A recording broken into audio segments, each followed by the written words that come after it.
Helen. I'm Duncan. And we're here to talk to you about the recent software update requirement for the KiwiSat antennas. Following the Optus D2 satellite change to the KiwiSat 6. We've been getting a lot of phone calls, haven't we, Duncan? We've had a lot, yes we have. And there are quite a lot of common questions, so we thought to save everyone some time, we would address them all in a video to help you out.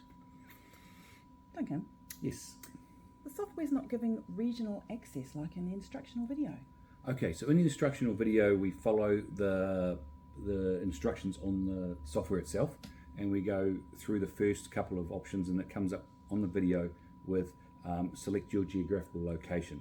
If it doesn't have that in the software when you've downloaded it, it means that you haven't got all the drivers set up in your computer.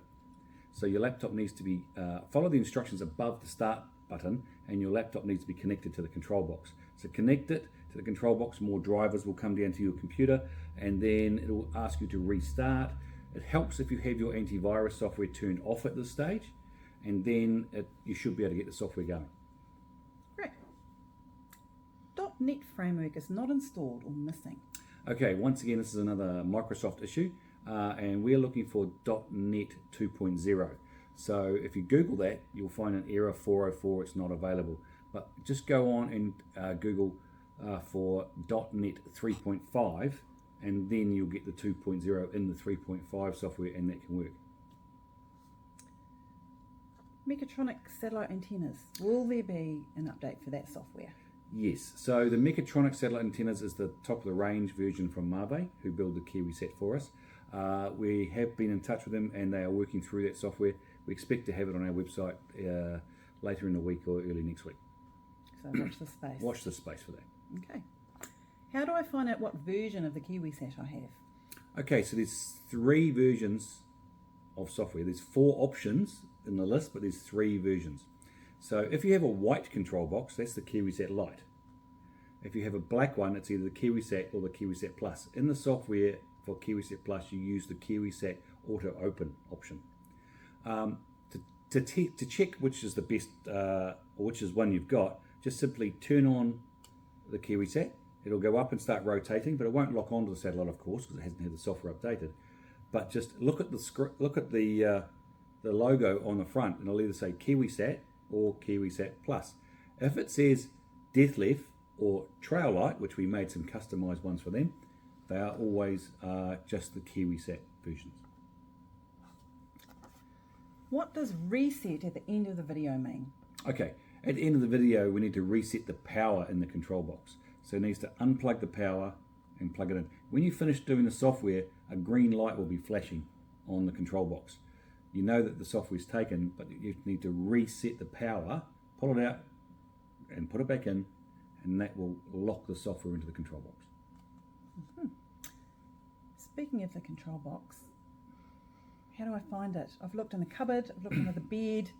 Where the heck is my control box? Okay, so a lot of our installations around the country are designed with our control panel, and then the dealers and installers hide the control box away.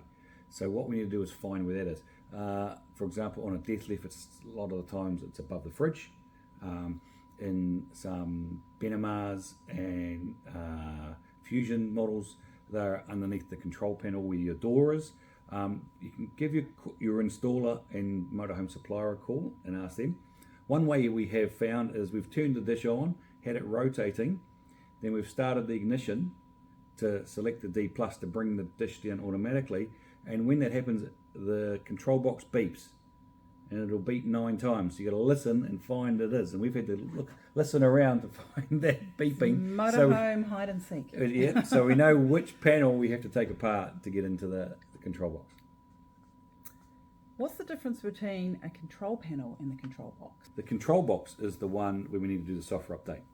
The control panel is a 50mm by 50mm little on-off switch panel, and that's normally mounted near the control box, but it's a bit more smarter and stylier in the vehicle. So we don't need to worry about the control panel? You can't do the software through the control panel, you have to find the control box to do the software through. Okay, so forget the control panel. Is there a Mac or Apple version of the software? No, we only have a PC version designed for laptops. Oh, Can I update it from my phone? No, it's once again you need a PC, a laptop-based PC. A Windows-based PC, I think you mean. Yes, we can only do it with a Windows-based laptop. Okay. I have an Avtex TV. Are there TV channel updates available? Yes, we've just finished those this week, and we'll be putting those up on our website for people to download with instructions. There's some quite detailed instructions, and we'll be doing a video later on how to do it as well. Awesome. There is options for Freeview updates because of the Al Jazeera and Sky Open, which come from Sky, so they have a different symbol rate, so it needs different settings. And also we have some TVs that have a cam in them with a Sky, people can put their Sky card into, and we have the channels available for them to download all the Sky channels. The software is downloaded correctly onto my laptop, but it won't upload to the control box. What do I do? Okay, so we've found sometimes we have a bit of interference in the vehicle, and that's causing the software not to upload. That control box needs to be taken out of the vehicle to be uploaded, to have the software uploaded to it. So it's best if you just go to a dealer and get that done. Okay. Where's the nearest dealer? I can't do this myself. Where's my nearest dealer? Yes, absolutely. So we have a range of dealers from Kaitaia to Bluff who can do the software for you. We've worked with our dealer network, we've got the information out to them, and they're ready and willing for anyone to call them, make a time, and go in and see them. And you go to a homepage on our website, and it's on where the software, where you downloaded the software from, is a link. It'll take you to our blog, and it's got a list of all our dealers by town with their phone numbers. So just give them a call, make a time, go in and see them. Will there be a cost for that? Absolutely. There is time involved.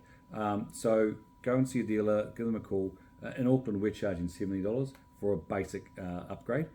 If we have to do TVs or start digging around in the camper van to find the control box and take an hour plus, there will be charges on top of that.